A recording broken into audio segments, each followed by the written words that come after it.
Assalamualaikum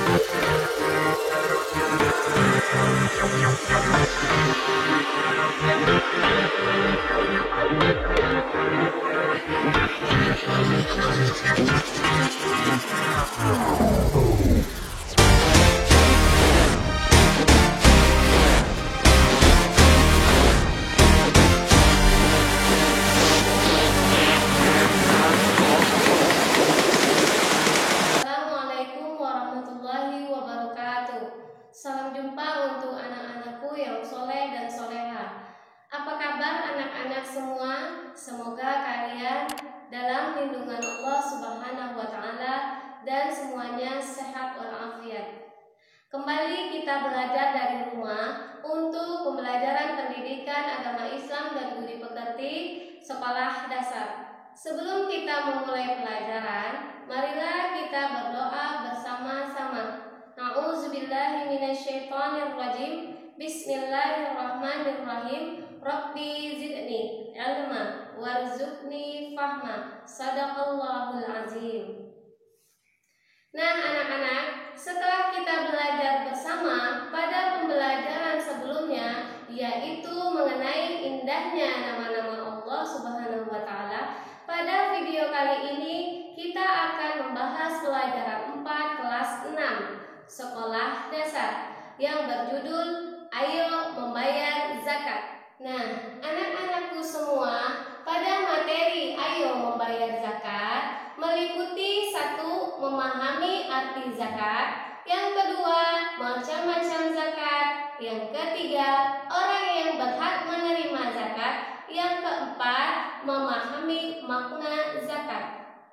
Baiklah, kita mulai pada materi pertama, memahami arti zakat. Zakat menurut bahasa artinya membersihkan, sedangkan menurut istilah zakat artinya mengeluarkan sebagian harta tertentu yang telah mencapai nisab.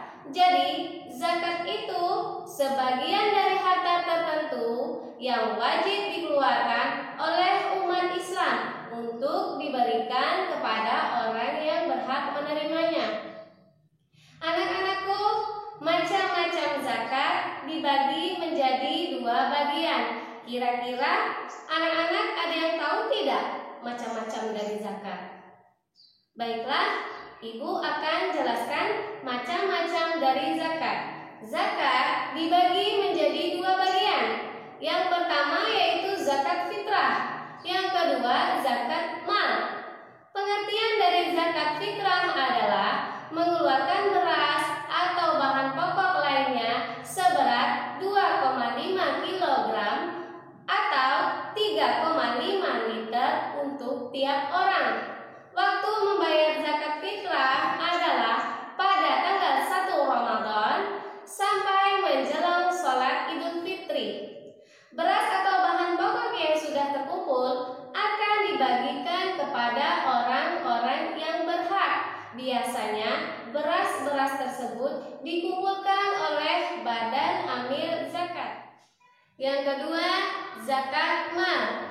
Pengertian zakat mal itu sendiri adalah zakat harta. Kira-kira anak-anak ada yang tahu tidak apa itu zakat harta atau zakat mal? Baiklah, zakat mal artinya mengeluarkan sebagian harta kekayaan yang dimilikinya apabila telah mencapai nisab. Pengertian nisab itu sendiri adalah lama waktu suatu harta menjadi milik seseorang dalam jumlah tertentu. Misalnya, seorang muslim memiliki 85 gram emas selama 1 tahun, maka zakat yang harus dikeluarkan adalah 2,5%, atau jika harga 1 gram emas 400.000, nilai nisabnya adalah 85 gram dikali 400.000 sama dengan 34 juta.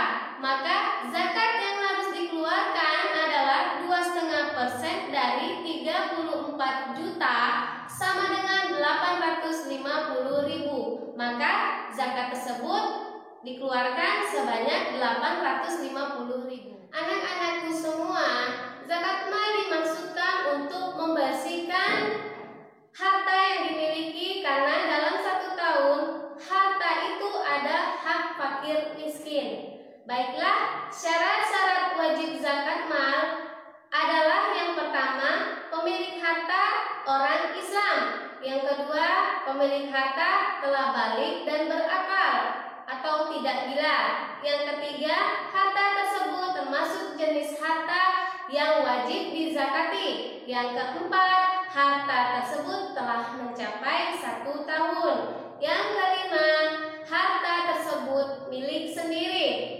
Jenis harta yang dizakati adalah: yang pertama, perhiasan emas atau perak; yang kedua, uang simpanan yang telah mencapai 1 tahun; yang ketiga, harta atau uang yang diperoleh dari berdagang; yang keempat, hasil pertanian; yang kelima, binatang ternak; yang keenam, barang temuan, misalnya perhiasan, uang logam yang terbuat dari emas atau guci yang tinggi nilainya.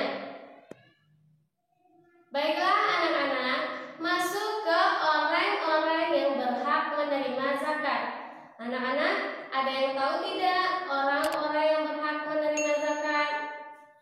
Baiklah, Ibu akan jelaskan, yaitu orang-orang yang berhak menerima zakat disebut mustahik. Siapa saja?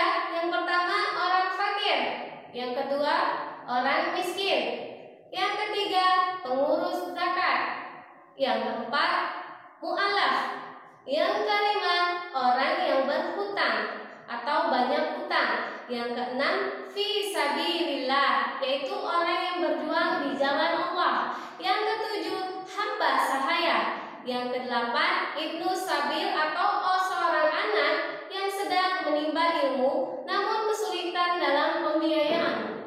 Anak-anakku, hikmah dari berzakat: yang pertama, membersihkan harta dan jiwa pembayar zakat dari sifat kikir, tamak atau rakus; yang kedua, membantu orang yang kesusahan atau kesulitan dari segi ekonomi; yang ketiga, mendorong manusia untuk berjiwa sosial dan peduli kepada sesama; yang keempat, mendorong manusia untuk bersikap jujur; sedangkan yang terakhir, mengingatkan manusia bahwa harta dan kekayaan hanyalah titipan Allah Subhanahu wa ta'ala. Anak-anak, demikianlah pelajaran tentang ayo membayar zakat. Semoga dengan memahami permasalahan membayar zakat, kita semakin bertambah semangat untuk membayar zakat, sehingga